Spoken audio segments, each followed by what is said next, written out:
ronde sekoteng. Iya. Biasa, loh ini ada es toh.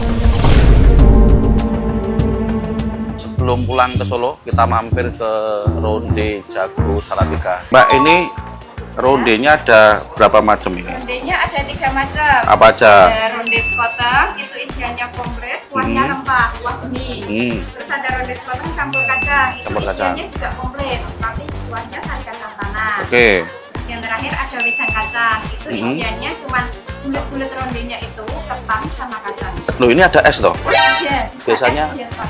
saya tak coba sing es. Oh, boleh.